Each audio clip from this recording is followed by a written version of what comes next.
Bueno, buenas tardes. Hoy la clase se va a tratar del diálogo entre Diego Bernardini y Roberto Kaplan.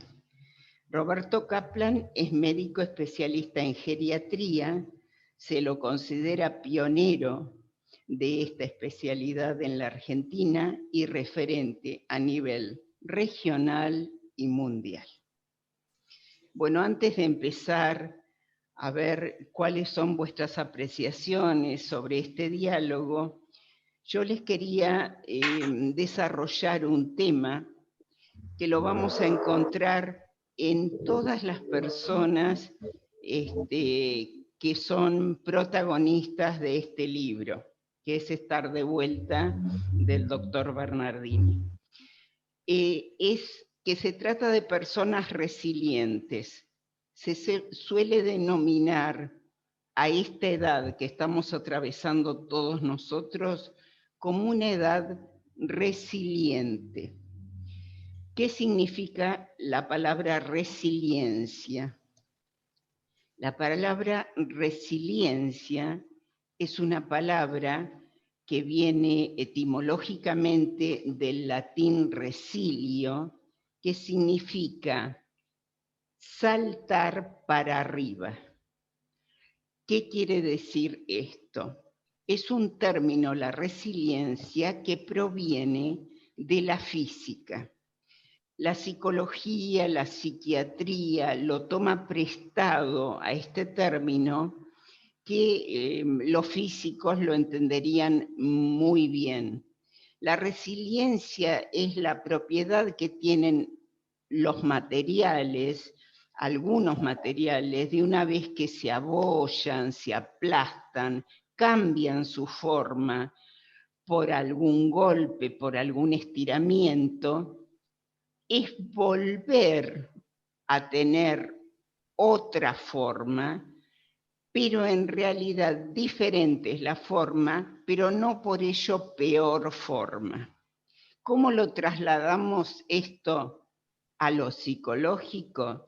Trasladamos que los seres humanos sufrimos abolladuras, golpes, distintas circunstancias traumáticas que se llaman a través de distintas situaciones que vivimos, que nos tocan en la vida inevitablemente, como muertes de seres queridos, pérdidas.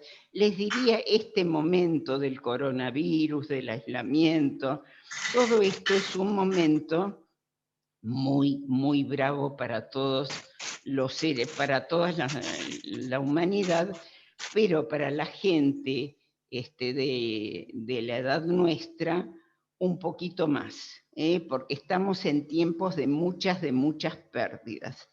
Pero podemos ser resilientes, es decir, salir favorecidos de situaciones adversas, de situaciones traumáticas.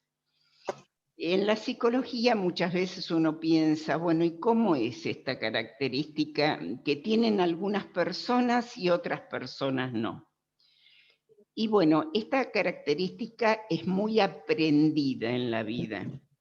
En psicología ustedes también tienen que distinguir de alguna manera que nosotros tenemos componentes en nuestra personalidad que son heredados, que son genéticamente dados. Pero hay muchas de nuestras características personales que son aprendidas. ¿Qué significa? Significa que nosotros hemos visto, nos hemos identificado con papás que ante situaciones muy traumáticas tenían dos posibilidades: o se deprimían, se entristecían y se producía un cierto parate en su vida, por decirlo simbólicamente, y otros papás que tomaban esta adversidad como algo que podía pasar en la vida y que en realidad se podía superar. ¿De acuerdo? Es decir, que nosotros hemos aprendido a ser resilientes. Perdón, Sí. Perdón, sería como reinventarse. Muy bien, muy bien. Lo podríamos ubicar como una reinvención, muy bien, Vina, o como una resignificación de lo que nos toca de vivir. A mí me encanta una metáfora que emplea Boris Cyrulnik, que es quien trabaja el término de resiliencia, que dice que es el arte de navegar en los torrentes. Ustedes deben haber sentido mucho la frase, lo que no mata fortalece, ¿verdad? Sí. Es así, lo que no mata fortalece. La resiliencia sería eso precisamente, es decir, es poder salir de situaciones adversas de una manera mejor, de una manera más comprometida, de una manera más madura. ¿Por qué les traigo a Boris Cyrulnik? Mucha gente ha trabajado este término en psicología, pero esta persona a los 6 años se escapa de un campo de concentración nazi, es el único de toda una familia que se escapa y que logra no solamente sobrevivir, es muy interesante su historia, su vida, no nos vamos a meter en ella, pero se convierte en médico, neurólogo, psiquiatra y psicoanalista. Es un estudioso que da conferencias por el mundo. Bueno, es una persona destacadísima. A los 6 años se escapa de un campo de concentración que no se pudo escapar nadie más de su familia. Así que ustedes me podrían decir, nosotros los psicólogos decimos que los primeros años de vida de la gente son muy significativas para su futuro, digamos, son muy determinantes para su futuro, ¿no es cierto? Pero fíjense acá cómo la determinación de ese hecho, la soledad, podemos imaginar parte del desamparo que pudo haber tenido este chico de 6 años al escaparse de una situación horrorosa. Sin embargo, cómo caminó, elaboró en términos psicoanalíticos y se convirtió en resiliente. Bueno, esto como una introducción, porque sé que también tienen acceso a ver la otra clase que dimos con Roberto Kaplan, y que allí hubo otra introducción, para que no se aburran escuchando lo mismo y puedan aprender otros conceptos de psicología. ¿Quedó claro lo que es resiliencia? Es algo que vamos a encontrar, yo creo que si lo buscamos en todos nosotros, ¿sí? Si lo encontramos, lo vamos a encontrar a través de distintas características que algún día también las vamos a mencionar, pero yo más o menos, por los que conozco, por los nuevos que se integran, el hecho de estar en una clase en este momento es meterle onda a la vida, así que lo podemos considerar como un acto resiliente. Y todas las personas que vamos a ver en los distintos diálogos van a ver que, bueno, son resilientes todas. Bueno, con esto doy por finalizada mi introducción y los escucho a ustedes. ¿Qué es lo que quieren comentar? ¿Cómo se llama el autor que me mencionaste recién?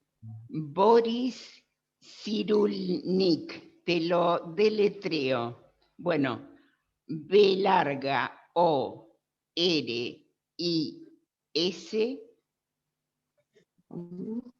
Boris, y después C Y R U L N I K. tiene un libro muy lindo que se llama Los patitos feos, o Los patitos feos me parece, donde explica muy bien esto de la resiliencia. Bueno, ahora los escucho a ustedes. Sí, Martín, adelante. Tiene que ver con lo actitudinal de la otra clase, es decir, la actitud ante algo, la actitud ante el problema de la logoterapia. Perfecto, perfecto. Muy buena conexión, Martín. Los que no sepan, la logoterapia es una rama, es una posibilidad terapéutica, psicológica, donde el objetivo es que cada ser humano logre entender y vivir y ser coherente con un sentido de vida, o sea, descubrir un sentido de vida, ¿sí? Este sentido de vida que yo si pudiera preguntarles a cada uno de ustedes cuál es su sentido de vida, obtendría, ¿cuántos somos? 18 respuestas diferentes, ¿sí? Y ese sentido de vida también va como evolucionando a lo largo del tiempo, ¿eh? Como somos seres cambiantes, seres flexibles, se va esto como transformando también a lo largo del tiempo. Pero cada uno de nosotros tiene un sentido de vida. Tiene mucho que ver con la actitud.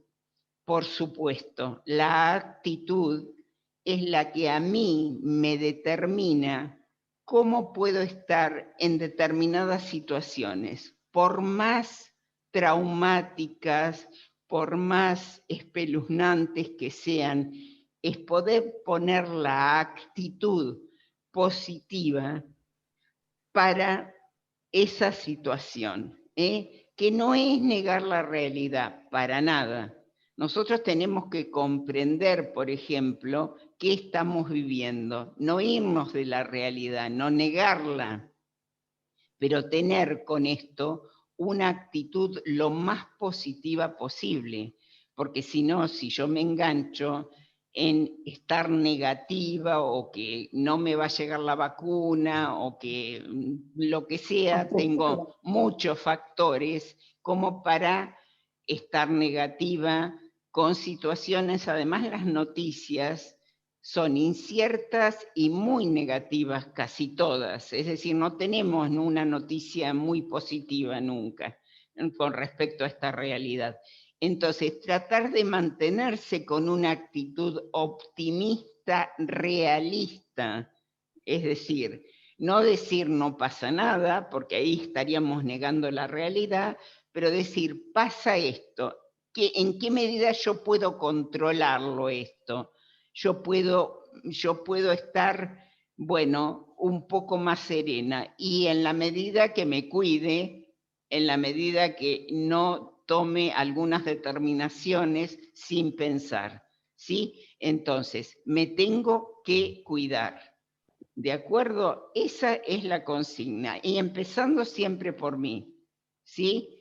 Y el otro también se tiene que cuidar, pero ustedes siempre empiecen pensándose y que esto elevará la autoestima. Adelante, José.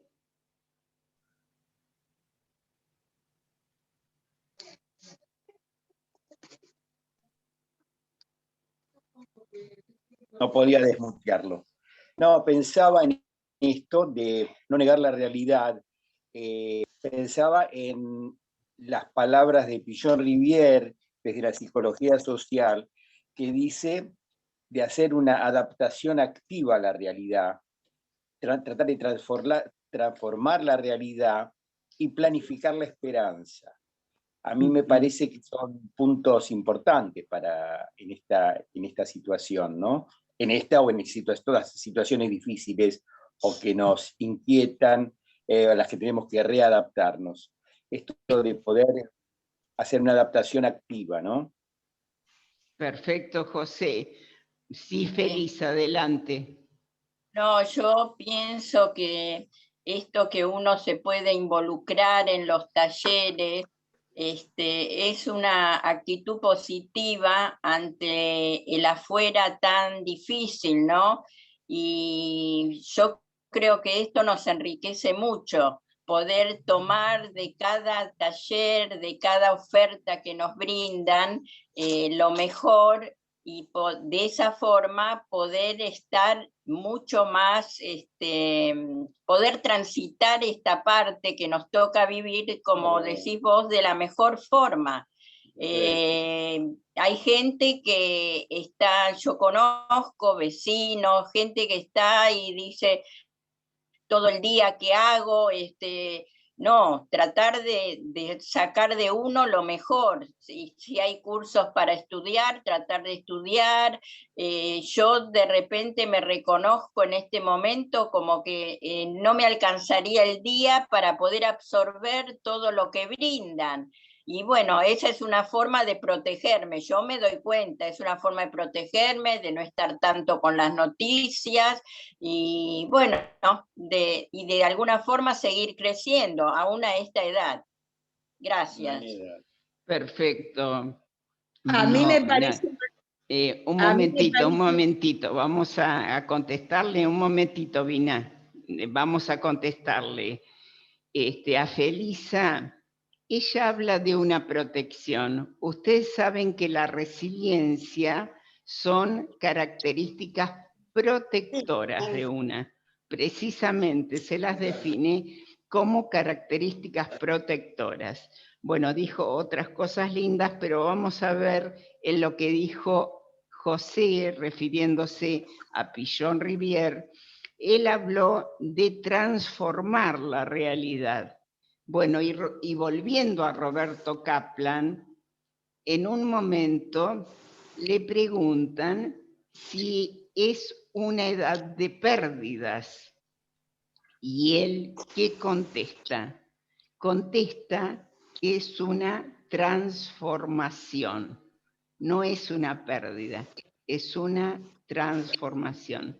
Fíjense cómo todo tiene que ver con todo. Ahora sí, Vina, adelante. Bueno, que yo estoy de acuerdo con Felisa, yo creo que todos estos cursos que tenemos la oportunidad, gracias a Dios, que era impensado hace un año atrás poder, en mi caso particular, estar conectada a un Zoom, poder ver, hacer una clase, realmente yo me asombro de mí misma y poder hacer distintos cursos hoy en la UTN de Bahía, en la Universidad de Hurlingham, en la Universidad de La Matanza, porque donde me aparece un curso, ahí me estoy anotando.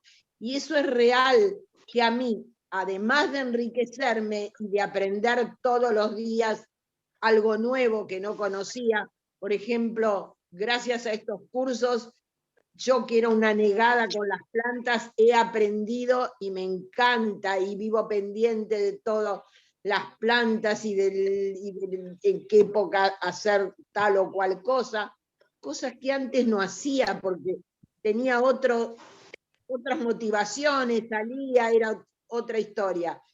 Y como dijo Feliz, es cierto, en lugar de estar prendidos a un televisor, viendo todo el tiempo cómo se pelea todo el mundo y cómo lamentablemente se enferma y se mueren, por lo menos esto nos enriquece y nos distrae.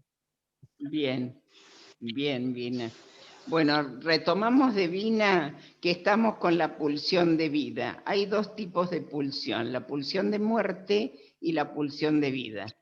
¿Cuántas veces escuchan en el día cuántos muertos hubo, la muerte, el tema, la palabra muerte? Si ustedes se ponen a ver, si escuchan noticias, la cantidad de veces que la escuchan es espeluznante. Entonces, le estamos apostando a la vida. Estamos con estos cursos apostándole a la vida. Hay algo interesante que dice Vina también, es una edad en la que hay que atreverse. Si no se atreven ahora a un cambio, a lo distinto, a salir de zonas de confort, a aprender otra cosa, a animarse a intentarlo. ¿Qué puede pasar si ustedes empiezan un curso de plantas y en vez de enamorarse de las plantas como le ha pasado a Vina, dicen qué porquería esto, no me gusta, no lo quiero? ¿Qué pasa? Dejan el curso. O sea, ¿cuál es el problema? Nada, Entonces, Ninguno. yo lo que les pido, y a Vina también, de paso te pido, Vina, que una vez que hables, silencies tu micrófono, así no sale la voz, porque después si no en la grabación no se escuchan bien.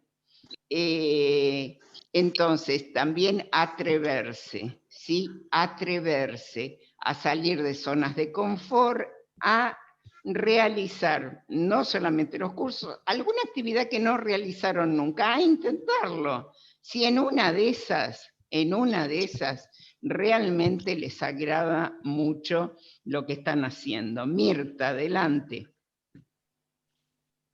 Sí, yo me quedé enganchada, voy a partirla en dos. Me quedé enganchada en esto de lo actitudinal con lo congénito y lo adquirido, ¿no? Sí. Digamos, las cosas congénitas que traemos y lo adquirido, ¿no? En esta lucha constante de lo que lo adquirido quiera modificar lo congénito. O sea, eso existe, ¿no? Como que uno está atento a lo adquirido para modificar lo congénito. Y eso trae algunos conflictos hasta que uno puede hacerse cargo que aquello congénito no va a ser repetitivo de quien nos lo heredó, ¿no? Eso me daba como vueltas, ¿no? Está bien. Este A choque o ver, este pero no conflicto. alcanzo a entenderte qué es lo que querés decir. A Claro. ver, Mirta. Hay una lucha constante en lo adquirido por querer modificar lo congénito, digamos, si hay naturalmente una lucha por querer modificarlo. Yo Por siento que es algo que eso, has ¿no? recibido hereditariamente, si hay una lucha en este momento por algo naturalmente tuyo o esencialmente tuyo, ¿esto querés preguntar? Si no hay una lucha constante en el ser humano por querer modificar eso con lo adquirido, a medida que uno va descubriendo otras cosas, querer modificar lo adquirido, ¿no? Lo congénito, digamos.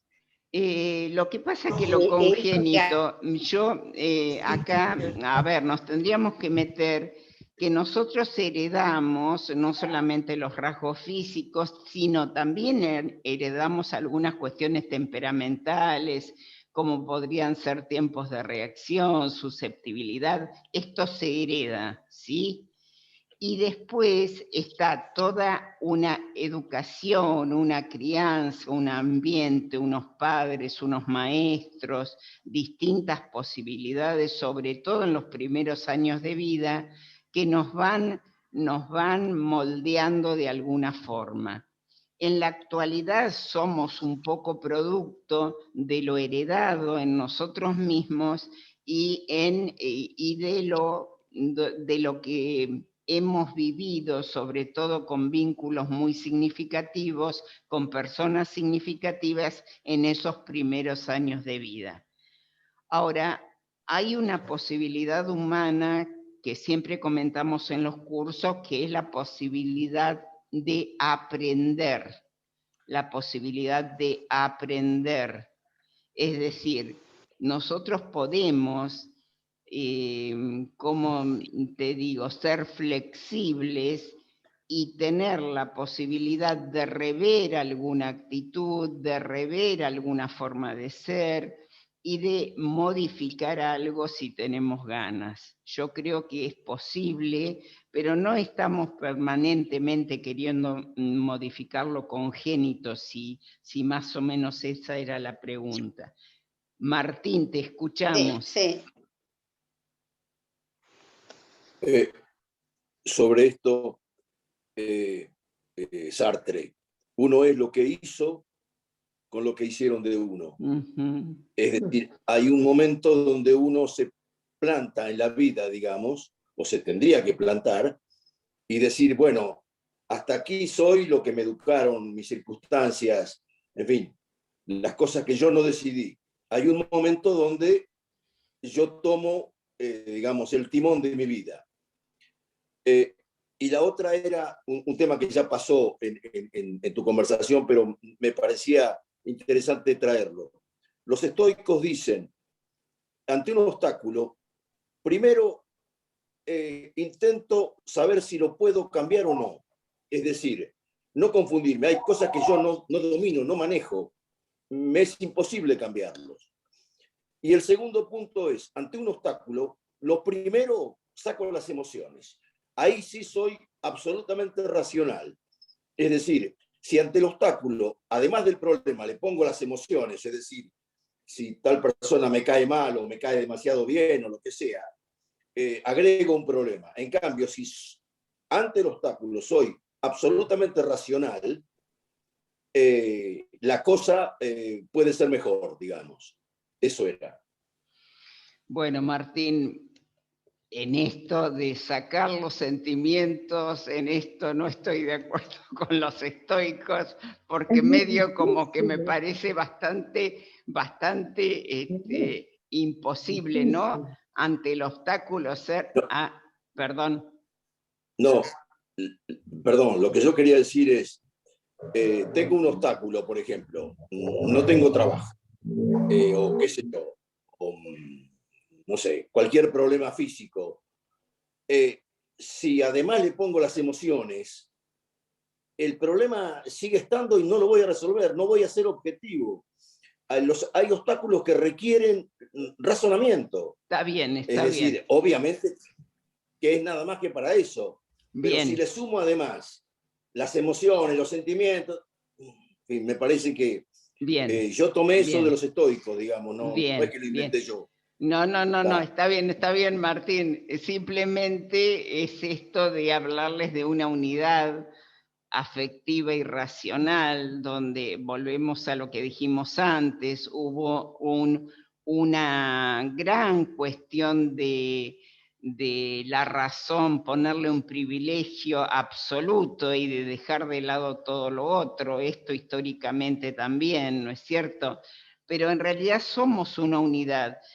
Y lo que se ha comprobado también con todos estos últimos libros de neurólogos y demás, es que evidentemente somos seres afectivos o sociales, si quieren, por naturaleza. Es decir, que si tuviéramos que verlo al ser humano, lo tenemos que ver como una totalidad, ¿sí? ¿Dónde está esto de la inteligencia emocional como juntito, por supuesto? Pero otra cosa quiero tomar de Martín, que uno es lo que pudo hacer con lo que hicieron de uno, algo así, y lo dije en otros tiempos de verbo, que es... Eso es arte. Eso es Sartre. Sí, sí, pero lo quería retomar en cuanto a la responsabilidad.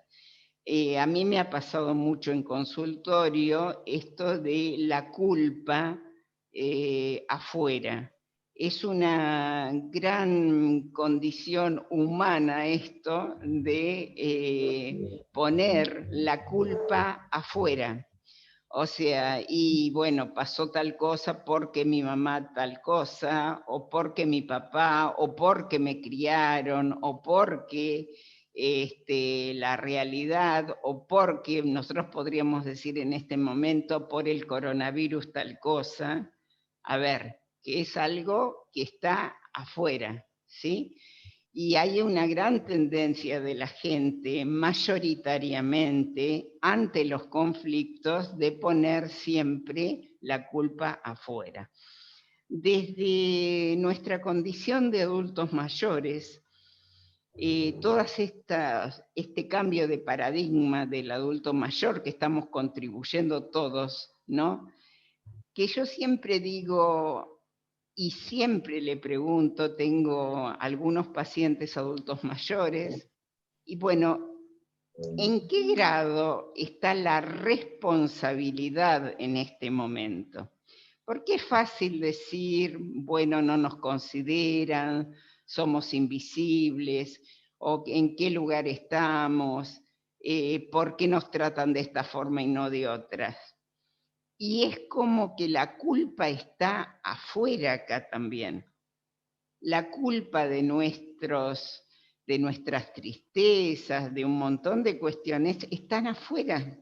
Y yo siempre ubico qué parte tenemos que ver nosotros en esta cuestión. O sea, porque si hay una interacción, algo tenemos que ver. Imaginen un conflicto de pareja. Siempre la persona generalmente que viene a consultorio, ¿a quién le echa la culpa del problema? A su pareja. Entonces, la tarea está en centrar que algo de culpa en esa cuestión la tiene la persona que está asistiendo a consultorio. ¿Se entienden? Es decir, empecemos a responsabilizarnos en la vida de una manera comprometida. Ya no importa que nuestro papá no tuvo las características que hubiéramos querido que tuviera o que hicieron algo con nosotros muy traumático o algo. Es decir, dejemos de echar esa culpa y vayamos elaborando, es el término psicológico, pero el término común sería caminando, les diría yo, despacito, pasito a pasito, para poder salir de esas situaciones, ¿sí? Y responsabilizarnos de la vida. A ver, ¿cuántos años tenemos? Tenemos un montón de años. Entonces, que nos sirvan esos años como para podernos ubicar desde otros lugares. Ya no importa lo que hicieron nuestros padres con nosotros. Hagámonos cargo de esto y vayamos despacito caminándolo y aceptándolo. Sí, Zulma, adelante. Sí, Marta, te quiero hacer una pregunta. Cuando uno se culpa de muchas cosas, ¿es valentía o es victimización? Vos sabés que se te corta el sonido, no alcancé, ¿alguien escuchó bien la pregunta? Cuando uno se culpa, a ver. Cuando uno se culpa de cosas, ¿es valentía o victimización? Y bueno, no te podría responder, no, creo que no va el planteo por ese lado, ni es valentía ni es victimización. La culpa es consecuencia de también una educación, una crianza, tiene mucho que ver con la culpa, la religión, por ejemplo. Si ha sido educada con algunas cuestiones religiosas, tiene mucho que ver la culpa. Y la culpa, bueno, tiene sus orígenes cuando uno es muy chico. Pero en realidad creo que no está bien el planteo, Zulma, como para responderte desde lo psicológico. No es que seas víctima ni victimario en esta cuestión, o sea, me parece que lo tenés que sacar de este enfoque. La culpa es un sentimiento muy angustiante que en realidad no deja, como dice Martín, pensar, y agobia a la persona, y porque se siente culpable también tiene un montón de conductas y de reacciones, ¿cómo te diría? Aparentemente de algo distinto de lo que haría si no sintiera esta culpa. Entonces es como que lo aleja el ser humano de su verdadero ser, algo así. Zulma, andate a otro planteo, ¿sí? Marta, Espera un poquito que Gracias. José, creo que habían levantado la mano y me olvidé de ustedes, ¿o no? No, Ah, No, perdón, está bien, perdón. bien. Yo quería decir algo, pero no, Dale. está gente pueden ahí todos quieren participar. No, me quedé pensando en lo que decía Mirta, que ella hablaba de lo congénito, y vos ya hablaste algo después de eso, y yo también a veces lo siento, eso lo difícil que es, a pesar de que ya somos grandes, y no podemos echar culpas a los que pudieron haber hecho nuestros viejos, pero sí los mandatos Claro. que a veces son muy fuertes, y cómo, no sé si tenía algo que ver lo que decía Mirta con esto, en lo que Sí, influyen estos mandatos para poder modificar cosas en el presente, porque seguro. a pesar de la edad, todo eso, ese bagaje cultural de mandatos que nos dejaron, están presentes muchas veces, y muchas veces traban. No sé si tenía que ir viva por ese lado lo que decía Mirta, pero a mí me resonó por ese lado, ¿no? Lo que impiden en este momento, lo que frenan en este momento, muchas cosas nuestras no tienen que ver con todos esos mandatos. Era eso. Sí, le contestamos a José, sí, tiene muchísimo que ver con esos mandatos y tiene muchísimo que ver ustedes para pensar al ser humano, también piénsenlo como con tres instancias psíquicas, que son el ello, el yo y el super yo. Así divide a la personalidad Sigmund Freud, ¿sí? Habla del aparato psíquico de esta forma. ¿Qué es el ello? Es todo lo que traemos en el momento del nacimiento, es todo lo heredado, es todas estas pulsiones que están pugnando por ser satisfechas. Eso es el ello.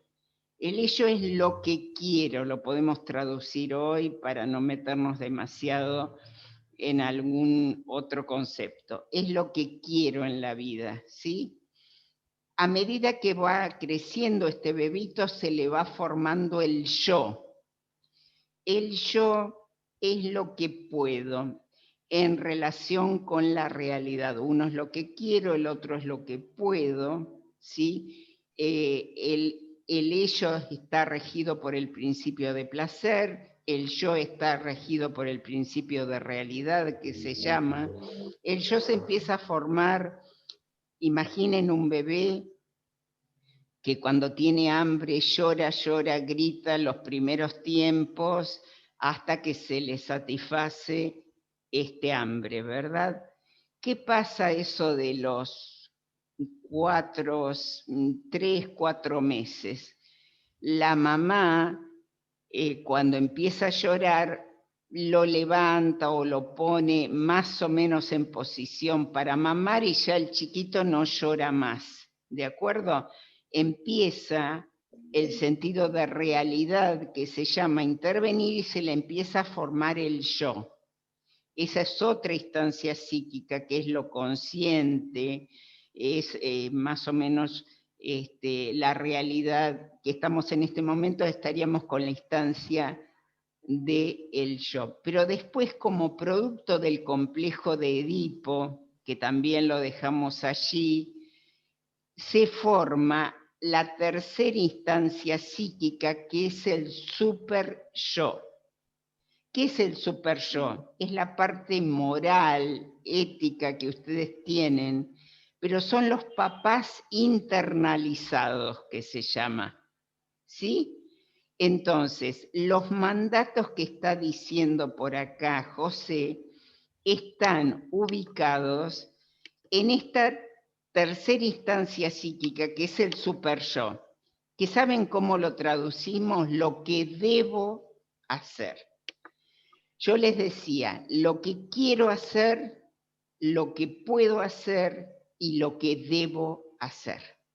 Es decir, todos tenemos incorporado, ya nadie tiene los papás, lamentablemente, físicamente hablando. Sin embargo, tenemos internalizados a nuestros papás, ¿verdad?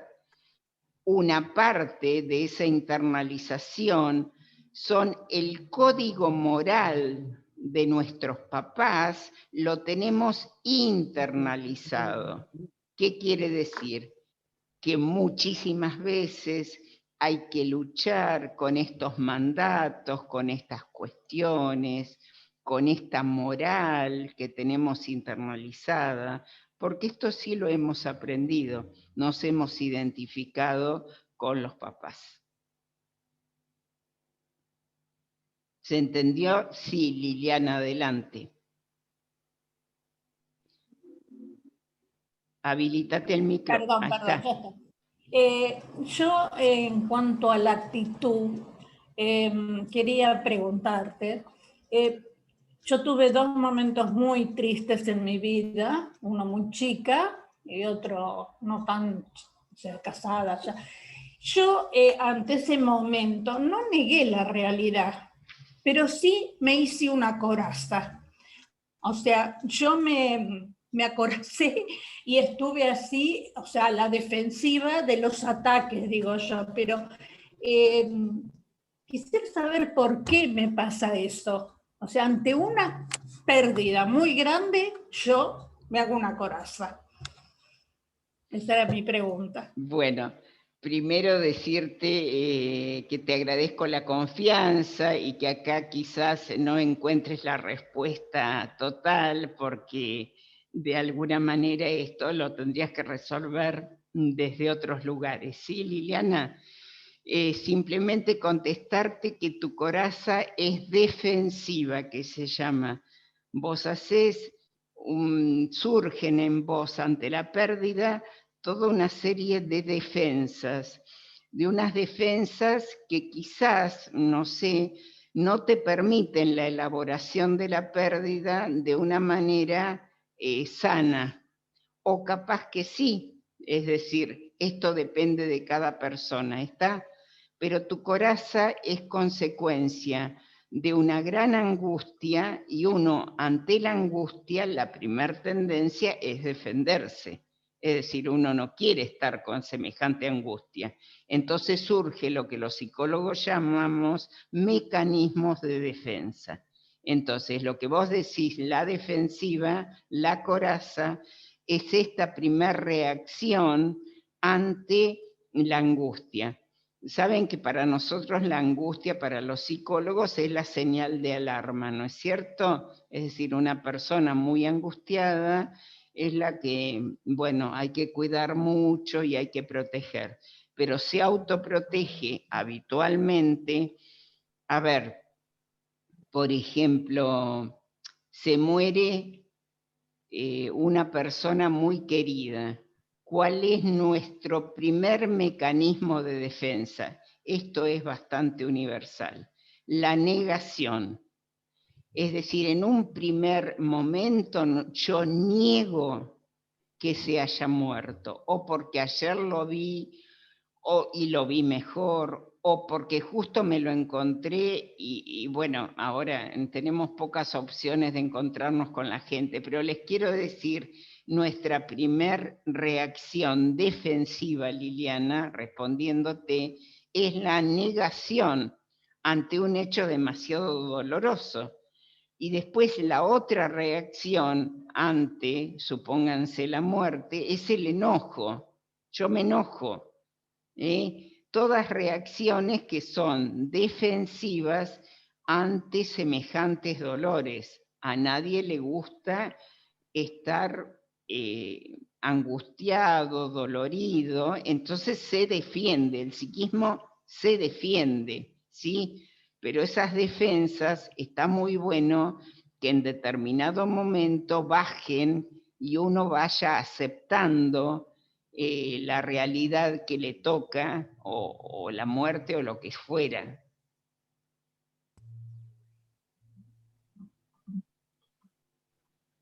Estamos Gracias. hablando...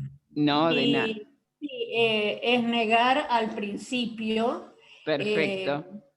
Es negarlo y enojarse también, pero luego viene esa forma de que yo me protejo. Eso es lo que no entiendo por qué lo hago, pero es todo negación, o sea, salimos no, comemos no, todo es no. O sea, es algo tremendo lo que me pasa. Ya gracias a Dios se me está pasando, pero bueno, es mi o sea, temor, ¿por qué soy así? ¿Será que fui golpeada con la muerte de mi madre muy chica y entonces quedé muy traumada? Bueno, no sé, la verdad que no sé. Te agradezco. Bueno, pero caminalo, trata de resolverlo. Y en realidad ese no es defensivo totalmente, totalmente. Te estás defendiendo, pero tenés que poder salir de ese no. Y acá viene la actitud, y acá viene esto de reverlo y de resignificar algo. ¿Está? La pérdida de una madre siendo muy pequeña es un agujero afectivo, por decirlo simbólicamente, tremendo. Entonces, es muy probable que tengas que caminar mucho por acá, pero se puede tejer la red que a vos te permita vivir sin tanto no. Dale, Liliana, trata de irlo resolviendo. Gracias. Bueno, pero hemos hablado muy poco de Roberto Kaplan. Yo creo que hemos hablado más de ustedes que de Roberto Kaplan. A ver, ¿qué le llamó la atención del diálogo? ¿O sí le llamó? Un grande con todas las letras, una persona que o sea, empezó muy tarde, ayudado por su mujer. Tremenda la historia. Muy apasionante la historia. Me encantó. Bueno, Liliana, vamos a tomar lo que está diciendo Liliana de Roberto Kaplan. Empezó muy grande. Él se arrepiente de no haber empezado antes las cuestiones en la vida. Esto se lo podemos criticar bastante, ¿sí? En realidad estamos acostumbrados a edades, a momentos. De la universidad se recibe a los 30 y pico años de médico y para él era grande esto, ¿no? Pero ¿cómo lo podemos pensar nosotros que lo estamos analizando? Una cosa es la edad cronológica de la persona y otra cosa es su edad mental, esto que dividimos los psicólogos a través de los test, las distintas pruebas psicométricas y proyectivas que podemos llegar a tomar. Nosotros dividimos mucho entre una edad cronológica y una edad mental. ¿Ustedes no conocen gente de 70 años completamente inmadura, por ejemplo? Entonces, la madurez o la inmadurez de nuestra etapa evolutiva no depende de la edad cronológica. Él se recibe un poquito más grande de los compañeros que se recibían en esa época, se recibirían a los 20 y pico. Y acá hay dos hechos muy destacados en la lectura de este diálogo. Él se siente grande, ¿sí? Se sintió grande en comparación con sus pares, pero en realidad lo grande o no grande depende de nuestra edad interna, por decirlo de alguna manera. Y fíjense que nuestra edad interna, por ahí no tiene tanta coincidencia con la edad cronológica. Si los agarro muy desprevenidos a ustedes y les pregunto cuántos años tienen, a ver, ¿se sienten de los años cronológicos que tienen? Entonces, después vamos a explicar esto un poquito. Esto es muy importante, tener la edad de proyectos, tener la edad de ganas de estar en un curso, tener la edad de hacer algo diferente, tener la edad. Entonces, no depende, hace muchísimos años, la edad cronológica de la vejez empezaba a los 65 años. Estudios recientes sobre todo en Japón y en España, que tienen las sociedades más envejecidas, la población más envejecida, se hacen estudios, se nota que tiene más o menos la persona de 75 años, tiene más o menos la misma fuerza muscular, el mismo ritmo de la marcha, que una persona de 65. ¿Qué quiere decir? Que recién ahora se está poniendo otro límite, que esto de los límites de las edades es muy relativo también, pero vieron, para los estudios es importante. Que ¿cuándo empezaría la vejez para todas estas nuevas investigaciones? A los 75 años, ¿sí? Ahí la vejez. De los 65 a los 74 sería una prevejez. Y de los 75 a los 89 sería una vejez, ¿sí? Propiamente dicha. Y de los 70, perdón, me estoy haciendo un lío de números, pero a partir de los 90 sería una supervejez. O sea, seríamos viejos a partir de los 75. La prevejez sería de los 65 a los 75 años. ¿Qué quiere decir? Que todo esto de la edad cronológica, y bueno, va variando de acuerdo a los estudios, a las investigaciones. Así que eso también se lo podríamos criticar mucho a Kaplan, de decir por qué se consideraba siempre como muy grande para algunas cuestiones. Y otra cosa a resaltar en lo que acaban de decir es que ha tenido una compañera muy, muy significativa, Golda. Vieron que él la nombra en 2 o 3 oportunidades como determinante, que le permitió o lo ayudó a recibirse de médico, que le permitió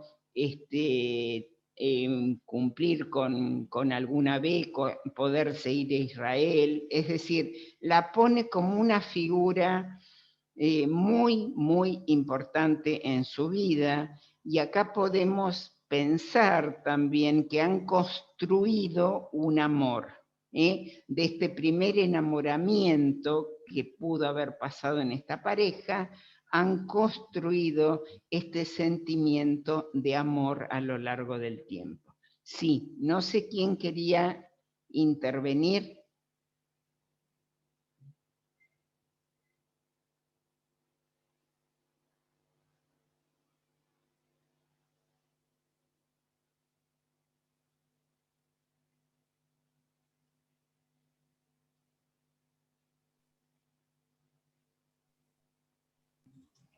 Un genio en realidad. Tuvo la posibilidad de que un amigo acá en Argentina, en el centro israelita, se consiguiera una beca, que fue cuando su mujer le autorizó, Golda, y lo primero que hizo fue ir a España, y de ahí fue a Israel, a donde estudió, y después también tuvo la posibilidad de ir a Londres, a la universidad en Glasgow. No, impresionante la vida de él, o sea, no sé, como historia de vida, cómo se dedicó a los mayores de edad. Y lo que no me gustó, te voy a decir algo, es que me consideraste vieja porque yo ya tengo 76. Entraste justito, mirá, entraste justo. Bueno, pero no, vos pensás que, mirá, las edades en psicología, las etapas y todo lo demás, es para ponernos de acuerdo socialmente. Así que lo importante es cómo te sentís vos, más que esto de la edad. Yo te decía que se había corrido 10 años algo, que también es muy significativo. Pero se podía haber corrido unos años más, justo tengo 76, ¿no? Pero, Liliana, bueno, que no te sirva para otro no, ¿eh? Que no te sirva para otra coraza esto, vamos. No. Estás recién en el primer año, de la vejez, estás nuevita. Las corazas son para los momentos difíciles, Bien. no para un momento así. Bueno, Liliana. Martín. Lo que no me gustó es cuando le preguntan cómo le gustaría ser recordado. Dice, la verdad es que no es una preocupación. No me cerró, en fin. No sé cómo lo ves. Puede ser una característica personal, puede ser demasiada humildad, puede ser que no se considere con una autoestima, como digo, con una autoestima un poco trabajada, ¿no?, a lo largo del tiempo, y que no reconozca medio en sí mismo alguna cuestión, porque me parece que la persona que yo creo que va a dejar un legado muy importante,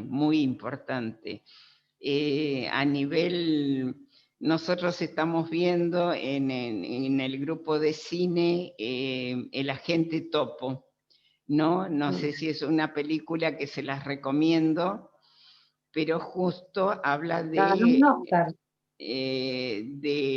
los hogares estos de ancianos, ¿no? Y eso me puso a investigar cómo aparecen todas estas internaciones en Argentina de los adultos mayores, que primero eran asilos directamente, después a lo largo del tiempo, con otras políticas, se convierten en edificios muy bien construidos y con algunos elementos bonitos, por decirlo de alguna manera, pero que en realidad, en la actualidad, lo que se lucha es por los derechos del adulto mayor en estos hogares, ¿no? Entonces, creo que si le tenemos que dar un reconocimiento a Kaplan, viene por ahí, viene por la posibilidad. No me queda claro, y la verdad que lo googleé y no lo encontré. Vieron que él nombra el Le Dorbador, o sea, que es el lugar que hay en Buenos Aires. No sé si alguno de ustedes lo conoce en el otro grupo. A ver, José y Felisa, adelante, por ahí nos pueden contar ellos mucho más de esto.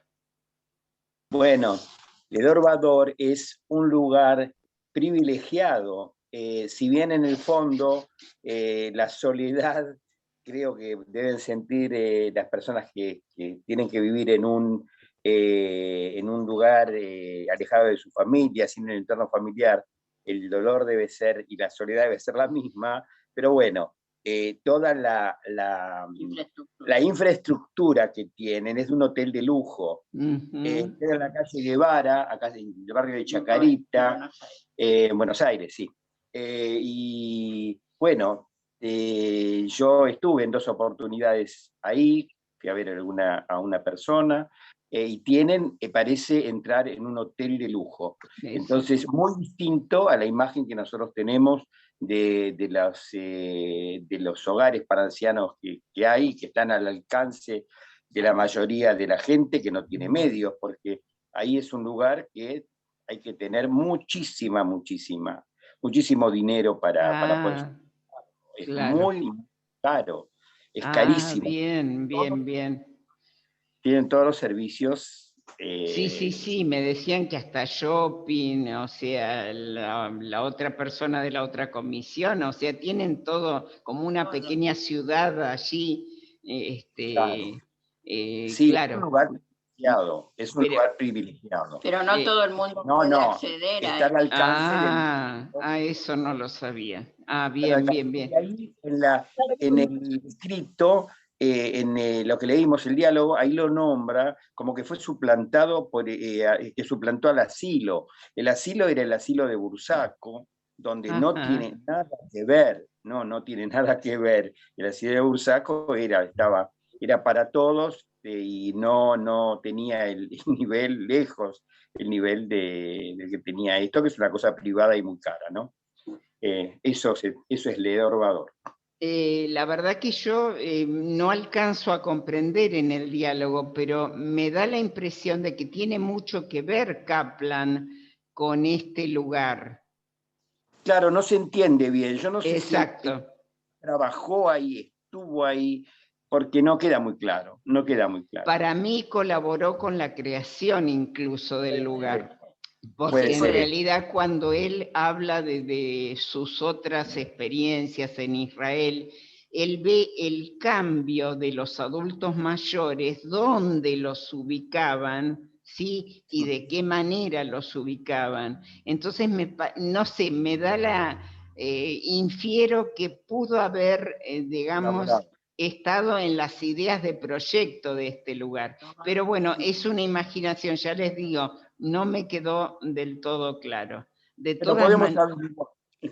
Sí, pero bueno, no está, yo lo encontré. Está él como médico en el hospital italiano, es todo lo que encontré, su parte profesional. También busqué una parte que me quedó a mí inconclusa, porque dice en un momento que tiene hijos, o que tuvo en el departamento que le regaló su suegro, digamos. Dice, allí nacieron mis hijos. Pero bueno, a lo largo de todo el relato me llama la atención que no nombra más a sus hijos. Y también busqué, a ver, Mirta, sí, Mirta, adelante. Claro, él también nombra a la Liga Argentina, a la Liga Israelita, ¿no? Y Sí. bueno, la Liga Israelita fue pionera en la atención del adulto mayor. O sea, ahí él trabajó durante un tiempo organizando, digamos, el sector, pero la Liga fue pionera, por ejemplo, en la atención psicológica del adulto mayor. Empezaron ahí las terapias para la tercera edad y demás. Lastimosamente, ¿no? Pero bueno, y tiene mucha de la gente que trabajó en la Liga, comenzó organizando Dor-Vador. Hay mucha gente de ahí también. Que él tendrá que ver en la parte médica de organización. Y yo creo que lo que tiene, más allá de la hotelería, Dor-Vador, tiene esta cosa de no alejar al adulto mayor o al internado de, por ejemplo, del arte, tienen un teatro, tienen actividades referentes al arte, como que eso, que hoy en día muchas instituciones lo tienen, pero como que hacen mucho foco ahí. Y después todo lo demás sí es un 5 estrellas, ¿no? Pero yo creo que él, creo por lo que leí, habrá trasladado su experiencia en la Liga, en la organización de ¿no? Sí, porque cuando, acá volviendo a lo de Martín, cuando como quiere que lo reconozcan o que él habla un poco de este lugar, o voy a este lugar, dice, y por ahí firmo un cheque nada más, o no firmo nada, o sea que visita Ledor-Vador. Entonces, algo en relación, no sé, o habrá trabajado, ya les digo, para mí está en estas ideas primeras de una construcción de algo así, ¿no? Por toda la experiencia de él en otros lugares y por la gente con la que se conectó. Y esta experiencia también le permitió tener una visión mucho más amplia de lo que era el adulto mayor y de dónde estaba también ubicado, ¿no? Que vieron que la salida, el que ha tenido oportunidad de viajar, sabe que uno al salir del país también empieza a tener otras visiones, es como que lo ve de lejos a su país y puede reflexionar sobre otras cosas.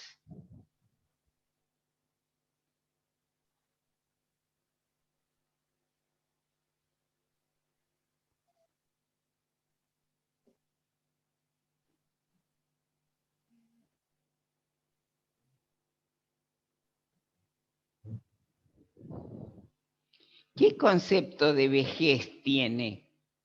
¿Qué les parece?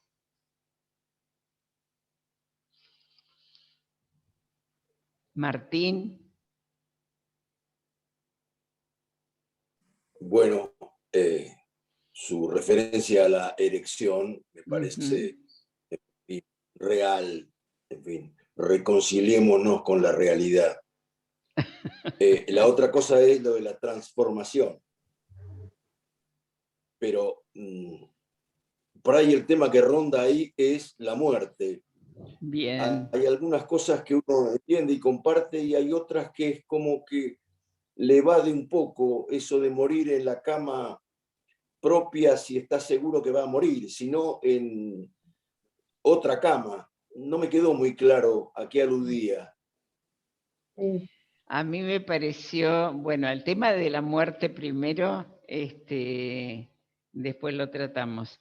Pero lo de la cama me pareció el morir en la propia cama, si uno, si hay seguridad que se va a morir, no morir en la cama de un hospital, por ejemplo. Y ahí también habló de la gente que está alrededor, ¿no?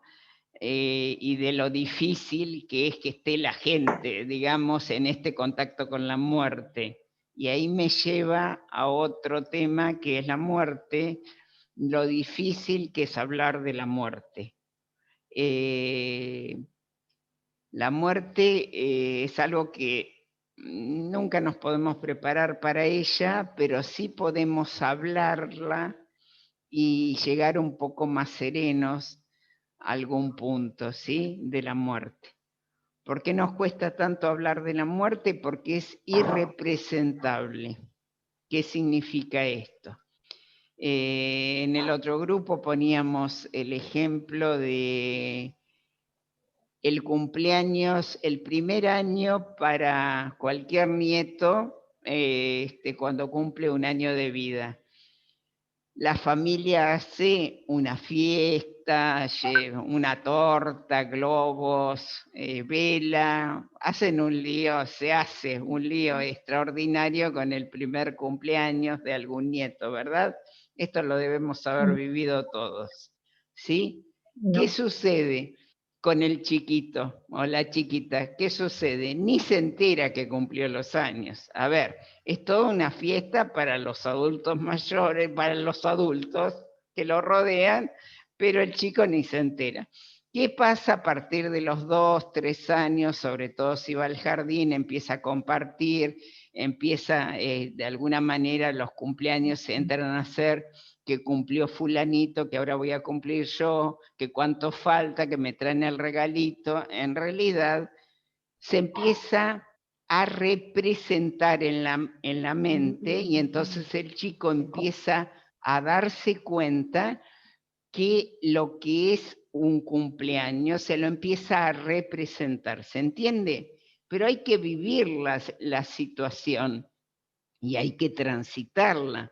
¿Cuál es la diferencia con la muerte? Y la muerte, una vez que nos morimos, bueno, no sé, y esto depende de la creencia de cada uno, pero es irrepresentable. Es decir, nos morimos y ya no contamos más cómo es ese momento, al menos de esta manera, ¿de acuerdo? Y ahí viene también la cuestión de lo que cada uno crea que pasa después de la muerte.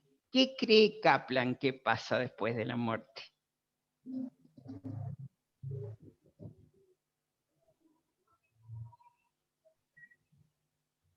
Martín, ¿querías hablar? Sí, nada. Perfecto. ¿Qué opinan ustedes? Y sí. José, a ver. Él, por lo menos yo no entendí que se expidiera sobre eso, no dijera nada, no dice nada. Yo personalmente pienso que nada, la definición de la muerte, no sé quién la dijo, parece que es bastante famosa, lo escuché hace poco, hablar del temor a la muerte, no sé quién fue que dijo, que no le tengo miedo porque cuando ella esté, yo no voy a estar, y claro, al revés, ¿no? Si yo estoy, ella no va a estar. Eso a mí me tranquilizó, realmente. Perfecto, perfecto. No, no, pero sí se expide con respecto al tema, Me di José. cuenta, entonces, O sea, para él es desaparecer y lo Claro. ve como un momento natural y tranquilo, lo desea así, ¿no? Como un momento muy natural, muy tranquilo, como quedarse dormido, y a partir de allí, bueno, ese es su concepto de muerte. ¿Y qué pasa con los de alrededor y la muerte? ¿Qué es lo que dice? Que está muy bueno también.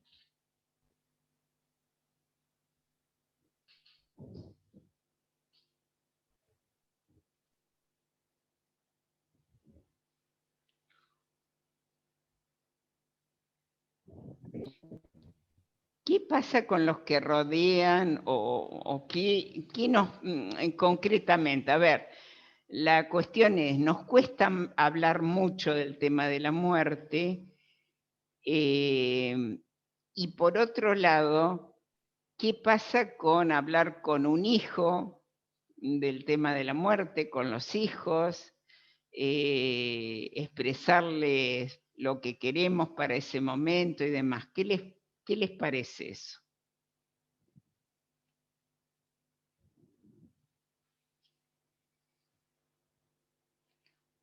A ver, Felisa, adelante. A mí no se me ocurre decirles nada, porque basta que yo hable para que después ellos lo pongan en práctica. Entonces yo se lo dejo a elección de mis hijos. Como yo no me había... No, yo iba a decir que yo en alguna oportunidad intenté hablar con mis hijos sobre la Qué muerte. bueno, es un problema. No quieren escuchar, no. Se ríen. Se ríen como risa nerviosa, pero como que no quieren escuchar. A mí me parece como, por lo menos mi experiencia fue como que no se ríen, falta mucho. Yo creo que no nos pueden ver como ya personas Como más Lolita. grandes. Sí. Claro, como que estamos en primera línea, como decía mi papá, claro. Claro. No, porque nosotros, por ejemplo, siempre cuento esta anécdota, no hace mucho tiempo, dos de mis nietas, que se llevan 4 años de diferencia, la más chica decía, estábamos nosotros con ellas, entonces decían, hacía cuentas y decía, cuando yo cumpla 5, Juana va a tener tantos, y Pepe y la Baba, que así nos llaman, no nos llaman abuela y abuela, yo soy Pepe por José y la Baba, nadie me llama Pepe, solamente mis nietas.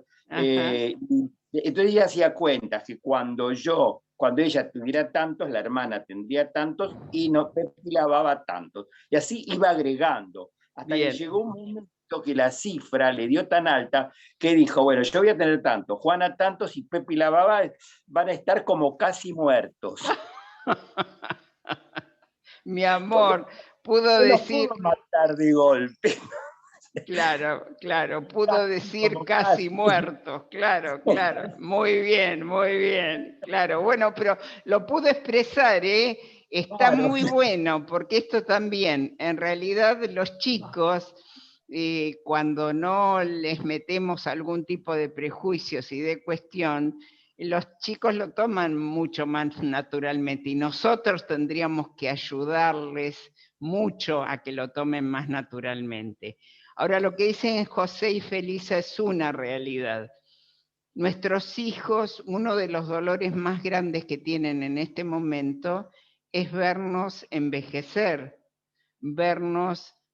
Entonces, ¿qué es lo que hacen? Bueno, el mecanismo de defensa que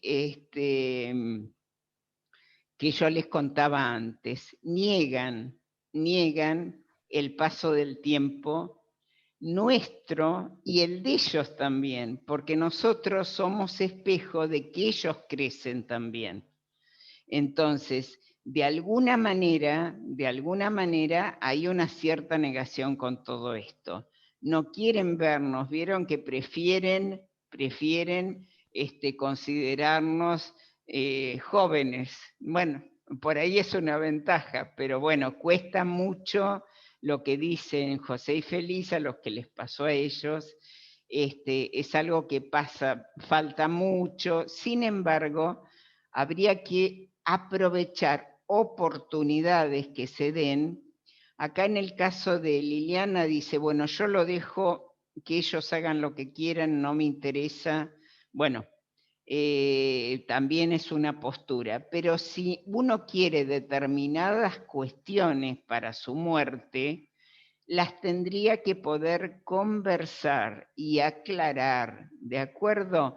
No es que los vayan a sentar, bueno, no sé si se visitan con los hijos en este momento, no está mal el ejemplo, sentarlos y decirle, bueno, te voy a hablar de cuando yo me muera, quiero esto, esto, esto. Eso no. Los psicólogos siempre hablamos del tiempo y del momento preciso, pero en alguna oportunidad que ustedes vean la posibilidad, lo tienen que hablar. ¿De acuerdo? Si no quieren que, bueno, Liliana ya ha decidido que sus hijos decidan. Bueno, esa es otra postura. A ella no le interesa ahí nada. Sí, Martín, adelante. Kaplan algo dice, enseñarles a bien vivir y enseñarles a bien morir. Perfecto. Claramente está sentando como que no es un hecho que lo dejo al azar. Me encargo del bien vivir de ellos y el bien morir. Obviamente el bien morir nuestro, digamos. Exactamente. Ustedes saben, yo una vuelta trabajé en un colegio secundario de Bahía Blanca, en un equipo interdisciplinario, y como era un colegio religioso, en Semana Santa, los chicos, bueno, trataron mucho el tema de la muerte de Cristo, la resurrección y demás. Bueno, y hubo algunas conductas muy particulares en algunos chicos adolescentes con mucha angustia y mucha cuestión psicológica que se pudo contener, pero lo que nos dimos cuenta con el equipo era que les costaba mucho hablar de la muerte, porque en realidad nunca se había hablado de la muerte. Entonces, esto que está diciendo Martín, un buen morir, me parece que está ahí estos cursos, por ahí estos temas que nos van a convocar, se prestan a poder dialogar un poco miedos, incertidumbre, ya les digo, no sé si prepararse, pero estar un poquito mejor con este tema de la muerte. Sabemos que es un fin para todos y que es así. Después lo que pase después, bueno, eso depende de la creencia de cada uno y en eso sí que no nos vamos a meter. Pero sí del hecho de morirse. Es como que hablando se puede ir elaborando también algún miedo, alguna angustia, el ponerlo, el compartirlo, hace muy bien. Sí, Martín. No quiero hablar mucho, pero me parece que es las preguntas que nos tenemos que hacer. Mi hijo o mi hija y él a mí y yo a él. Es decir, que no queden temas donde cada uno no fijó posición. Es decir, si le hubiese preguntado al viejo, si le hubiese... Me parece que eso es lo que tenemos que evitar. Es decir, las cosas son como son y hoy somos lo que somos y estamos donde estamos. Organicemos un poco, en fin, ese escenario, digamos. Eso quería decir. Perfecto, yo creo como Martín que estamos con una posibilidad de comunicación diferente con nuestros hijos que la que tuvimos nosotros como hijos con nuestros padres. Diferente en esta posibilidad, por ejemplo, de estar en este momento hablando de la muerte. A ver, fíjense que son como cuestiones extrañas en otra época. No sé, a mí a los 18 años me era imposible hablar de la muerte. No, y menos con mis padres y con los más íntimos también cuestan los temas más íntimos. Y entonces me parece que estamos en una realidad donde lo que dice Martín, no dejar temas pendientes, porque creo que a nosotros nos pasó mucho, pucha, si yo le hubiera preguntado al viejo tal cosa, o si le hubiera preguntado tal otra, porque no había tampoco, vieron, esta flexibilidad o estábamos educados desde otros lugares en cuanto a la comunicación. Hasta parecía una falta de respeto hablar ciertos temas, y bueno, y qué mejor hubiera sido hablar con los papás de ciertos temas, no solamente para conocerlos, sino también como para nosotros vivirlos mejor, ¿no?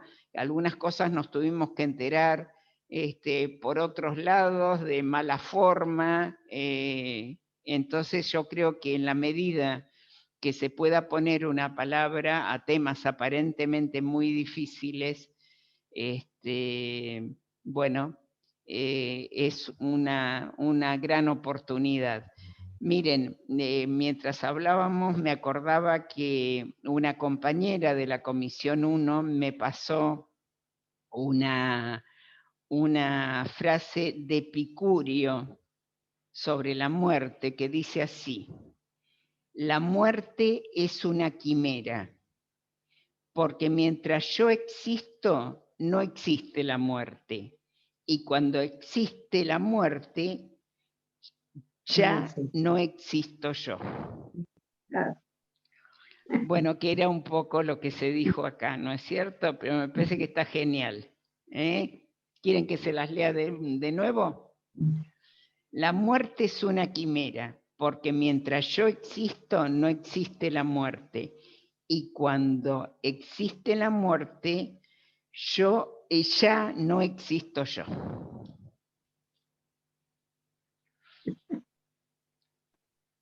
Sí, lo que decía José. Claro, eso, y justo tenía el libro acá atrás, así que la pude... Más coloquial lo decía yo. Bueno. Hablando de miedos, yo decía, uno de los miedos creo que puede ser generalizado, es mientras uno es autoválido. A mí lo que me atemoriza muchísimo es eso.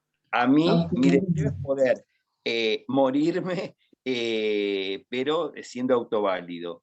Me resulta es un miedo terrible inclusive pienso que sería esta tensión por parte de los hijos, no querría llegar a eso, no querría tener que provocarles eso, querría librarlos de eso. Me parece que no me gustaría ese final, ¿no? Sí, creo, José, que ante una autonomía, una independencia, un montón de características que te destacan como a muchos de todos nosotros, digamos, tenemos una autonomía, una independencia, una posibilidad de valernos por nosotros mismos, que realmente desde lo personal siempre pienso, mientras me funcione la cabeza, Claro. está todo bien. Después que hagan conmigo lo que quieran, pero bueno, uno poderse valer, que me parece que va por lo de José, y me parece que si le preguntamos va por todos nosotros, ¿no? Seamos más o menos independientes, más o menos autónomos, creo que nadie desea. Fíjense que dicen que uno muere como ha vivido. Y también me parece que hay algunas certezas en esto. Bueno, yo a todos ustedes los veo con características que, bueno, de tener una buena muerte. Miren lo que les digo. Sí, Martín. Por ahora no quiero. Por ahora buena Sí, vida. No, a ver, no se programen demasiado con esto de que se tienen que morir. Esa es otra cosa. Perdón, Martín. Con la risa me fui a otro lado, pero realmente los psicólogos hablamos de la autoprofecía cumplida. ¿Qué significa? Si nosotros imaginamos algo mucho y pensamos y lo proyectamos y estamos como que ese va a ser nuestro futuro, ¿qué nos pasa? Es nuestro futuro. Ojo que la mente es muy sabia, ¿eh? Entonces, no proyecten este tipo de cosas. A ver, proyéctense, bueno, después la realidad tampoco, bueno, si nos sucede algo que no podemos valernos por nosotros mismos y demás, bueno, pero ustedes no se proyecten, ¿eh? Yo tenía un paciente que siempre hablaba de que fue una idea que tuve que sacar de su cabeza, y bueno, mientras tenga quien lleve la silla de ruedas, decía él, mientras tenga quien lleve la silla de ruedas, bueno, vamos a estar bien ahí al final. Bueno, es una idea que tuvimos que trabajar, les digo, bastante tiempo para sacarlo. Es horrible esa idea. Pero no solamente que es horrible. ¿Cuál era mi pronóstico de esto? Que iba a terminar en una silla de ruedas, ¿se entiende? Porque en realidad, ya les digo, la mente se convence de este tipo de cuestiones también. No sé si me entienden. Entonces, ojo con lo que ustedes piensan, piensen bien, por las dudas les digo. Sí, Martín, perdón. Es positivo. En realidad es, si uno cree que hay algo después o hay alguien que nos maneja o que un ser superior, yo lo que le pediría, yo creo que hay, pero yo lo que le pediría es morir en el momento justo. Morir en el momento justo, es decir, hay un momento donde ya está, eso, en el momento justo. Espero que sea una profecía autocumplida. Bueno, sí. Y bueno, y acá va con alguna creencia personal, que yo creo que uno se muere cuando uno también lo decide. Bueno, eso es algo muy, muy mío. Pero bueno, acá vamos a rescatar mucho en lo de Martín, no importa en qué se crea, el ser humano es mente, cuerpo y espíritu, para mí tiene la parte espiritual, ¿sí? Entonces, pero acá este es un área donde están las creencias de todos ustedes. Es decir, ¿qué pasa después de la muerte? Esto depende de vuestra creencia. Entonces, esto sí que es intocable en psicología. Las creencias hay que dejarlas allí, respetarlas. Algunos creerán en un ser superior, otros en una energía, otros que se termina todo cuando uno se muere, pero todos respetables, ¿eh? Sí, depende. Vina, ¿querías decir algo? Sí, yo siempre digo, en mi familia se ríen de mí porque yo siempre digo que yo voy a vivir, cuando era muy pequeña, una vez me leyeron las líneas de la mano, que no creo, pero me quedó, que voy a vivir más de 90 años. Y mi hija ahí está, en lo que está diciendo Vina, está la autoprofecía cumplida. Bueno, y yo siempre digo que voy a vivir más de 90 años, y mi hija me contesta, te va a atender Josefina, Josefina es la hija de ella, me dice, porque vas a tener más energía que yo, y en algunas cosas yo siempre digo que yo soy una pendeja en un envase vintage, porque yo interiormente no me siento como una señora de 73 Me años. encantó esa definición, me encantó, me encantó. Porque yo siempre siento, tengo proyectos y tengo ganas de hacer cosas y a mí me parece que me falta tanto todavía para... Perfecto, perfecto. Y así, ahí está. Esa es la clave. Esa es la clave. ¿Eh? Claro, claro. Claro, tal cual. Mientras tengas proyecto vas a vivir. Siempre hay que tener algo por qué vivir y por quién vivir. A veces uno puede vivir por sus hijos, por sus nietos, por alguien. ¿Y por qué?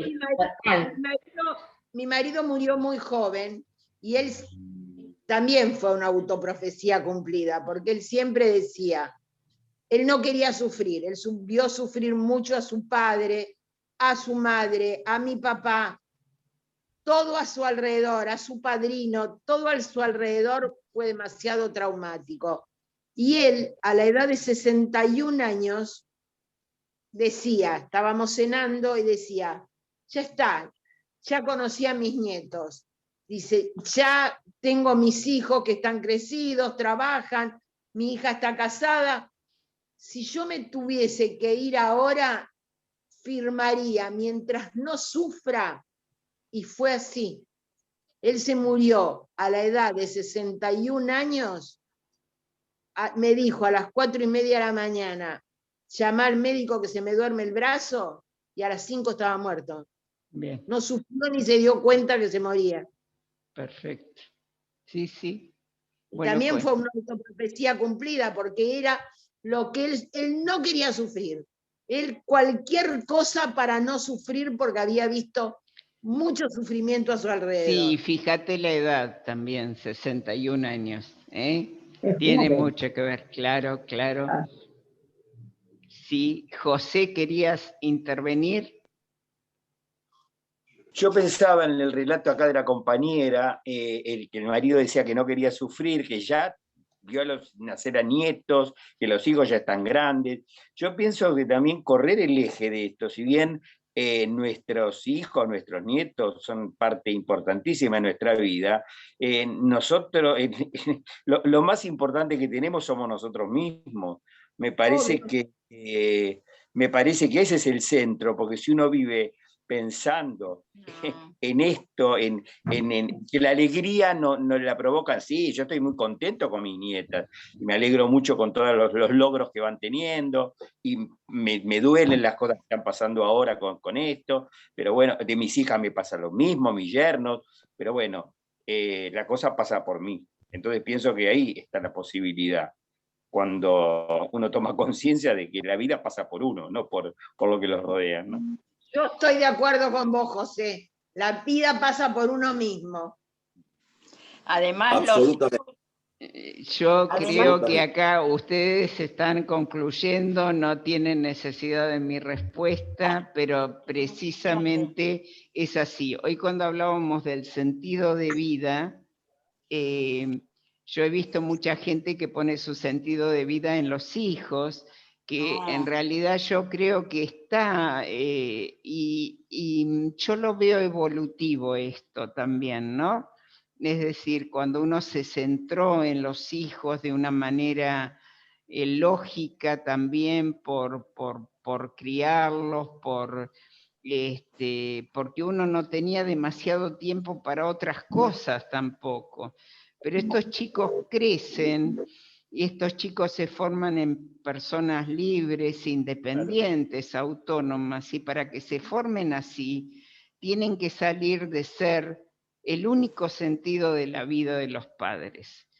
Porque en realidad, en la medida que yo son el eje de mi vida, impido el verdadero desarrollo del hijo y del nieto. Entonces, es fabuloso, y creo que es una vivencia de esas experiencias que son dignas de ser vividas, el ser padre, el ser madre, el ser abuelo, el ser abuela. Creo que es extraordinario y nos coloca en niveles extraordinarios. Pero no poner todo el sentido de mi vida allí. Porque si yo pongo todo el sentido de mi vida allí, también dependo que el nieto me visite, que el nieto, Claro. que el hijo me llame por teléfono, que haga tal cosa y tal. Hay, en la medida que de lo posible, ir teniendo la vida propia, donde parte del Independiente. sentido de mi vida son estos hijos, estos nietos, importantísimos, pero poder decir, si yo tengo una clase, antes cuando nos lo podían traer algunos nietos, o qué sé yo, si yo tengo una clase, poderle decir al hijo, bueno, no, hoy no te lo puedo cuidar porque en realidad tengo otra actividad. Entonces, es decir, poder tener proyectos como personales, como individuales, en la cual no estén incluidos los hijos y los nietos. ¿Está? Porque realmente nos quedamos muy frustrados, nos quedamos muy angustiados, nos quedamos muy vacíos, si en realidad puse, ¿vieron esto de poner todos los huevos en una sola canasta que se usa para muchas cosas metafóricamente? Bueno, no pongamos todos los huevos en la misma canasta, mejor repartamos esos huevos. Sí, Felisa, un momentito, escuchamos a Felisa, después vamos a Mirta. Espera, a ver. No, lo que yo quería decir es que hay que tener muy en cuenta que si nosotros pudimos criar a seres independientes que hagan su propia vida,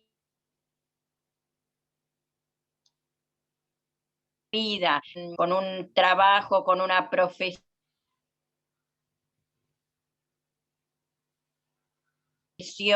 yo creo que eso nos tiene que alegrar mucho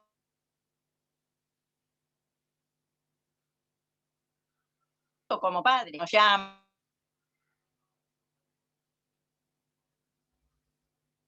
es decir, no está en nuestra propia vida y bueno, y fundamentalmente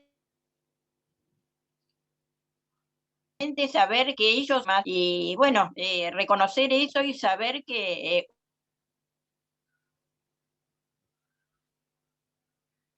uno tiene que hacer sus hijos grandes, hijos casados, nietos, pero no depender y no poner, como decís vos, todos los huevos en esa canasta, porque si no,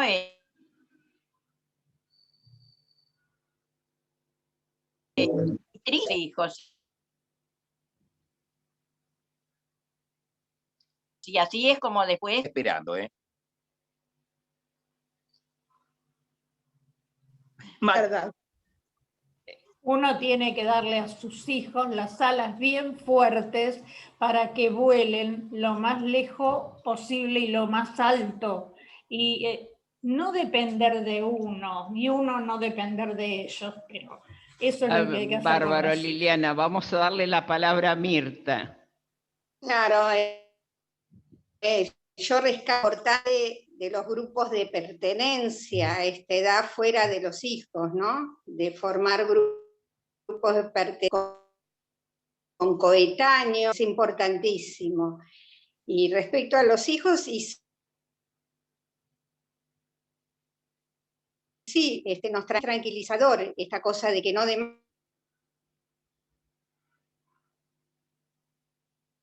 demanden señal de que para que puedan hacer ellos su propio recorrido. Cuanto menos nos demanden, seguramente mejor están. Cuando ya hay mucha demanda o muchas cosas, es porque no tan bien están. Perfecto, así que es Mirta. un aprendizaje. Seguro, seguro, es un aprendizaje y por ahí es muy gratificante que los hijos nos llamen y está todo muy bien, pero tener nuestra propia vida independientemente creo que es lo más sano. Mientras vivimos vamos aprendiendo día a día igual. Nunca Sin dejamos duda. de aprender. Sin duda, sin duda. Esa es una muy buena posibilidad. Bueno, y ya para ir finalizando, les quería leer una de las respuestas de Roberto Kaplan. ¿Cómo está hoy la atención de los mayores?, le preguntan. Empiezan a visibilizarse. Eso está creciendo. Es un movimiento a nivel nacional y comienzan a aparecer los viejos.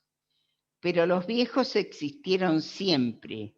Ahora se piensa qué diablo se hace con ellos. Y existen muchas cosas para hacer. Hay mucha gente innecesariamente internada durante 40 años. Bueno, con esto me despido, les agradezco profundamente que hayan participado y nos estamos encontrando en 15 días virtualmente y por allí tenemos la clase asincrónica. Si alguno tiene alguna pregunta sobre Graciela Fernández Meijide, no del contenido del diálogo, sino algo que podamos resolver desde otros lugares, por WhatsApp y por mail me pueden consultar. Así que bueno, muchas gracias a todos. Hasta el miércoles. Estuvo muy lindo. Chao. Chao. Gracias. Nos vemos. Chau. Hasta pronto.